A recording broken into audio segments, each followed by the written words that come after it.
The switchable rim protector. The center that can protect the paint but is also mobile enough to switch onto guards on the perimeter. They often get countered by the heavy point centers. This build is usually too heavy for the switchable rim protectors, usually forcing a double or getting them in foul trouble.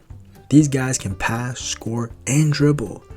There really isn't a counter for these guys. Lockdown wings. Teams do pretty well if they have a lockdown wing that can defend all 5 positions. They are 6'6" and have the strength of a center, but will lock down guards as well. Tall point guards that love playing in transition and finding their open teammates, hence the name coming from Magic Johnson. They have an extremely high offensive usage and are great offensive threats that make up for their defensive incapabilities. Gadget arm small forwards. Magicians get countered by the gadget arms defensive specialists. These long arms allow them to constantly swipe at the ball and clog the passing lanes, stealing a bunch of passes. Catcher lobbers. Gadget arms defensive specialists get kind of countered by the catcher lobbers. The catcher lobbers' entire offensive game is to set a pick then catch a lob. Because gadget arms can't shoot threes that well, catcher lobbers have the luxury to sit in the paint and play defense as a rim protector. The catcher lobbers get countered by the 2021 Raptors build. These are 6'9" power forwards that can dribble somewhat, shoot the ball somewhat, and pass somewhat. Basically average at everything, but is fast enough to get past the 7-footers. These guys' goals is to get to the Paul George build. The Paul George build. Everybody in this generation's favorite player. 6'9" wing that can score any way you want, getting to the basket, mid-range, or three-pointer. This build gets countered by the heavy point guards. Heavy point guards. These point guards are strong enough to guard 1 through 5 and can hold their ground in the post.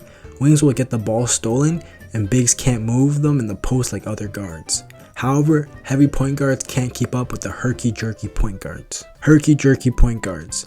These guys are small and much quicker than the heavy point guards, able to blow by anyone in the league with their first step, often getting to the lane sneakily finishing or dancing at the perimeter and able to make contested threes. These builds get countered by the scrappy undersized guards. Scrappy undersized guards. These players are picking up full court, trying to expend as much energy from their opponent as possible. Picks your pocket if you dribble too much and gives the team a lot of energy. But they wish they were the hustle rebounding guards. Hustle rebounding guards. Perfect complementary pieces to your stars, gets a bunch of rebounds, plays extremely hard, won't stop bigs but makes it extremely challenging. Knocks down occasional threes, making them the perfect role player. The point forwards. Point forwards are often outside the USA. Don't possess any insane athletic abilities, but makes up for it by being able to play make and find open teammates at an elite level. The modern day Charles Barkley. These players are power forwards that like sitting in the dunker spot, catch occasional lobs, but their main objective is to defend the other team's best players.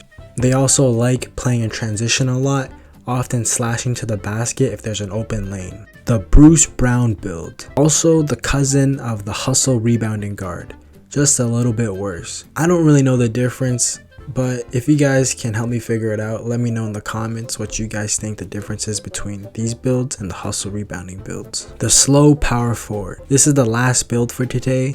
Their slowness allows them to play at their own pace. They set screens and can hit an open 3 occasionally.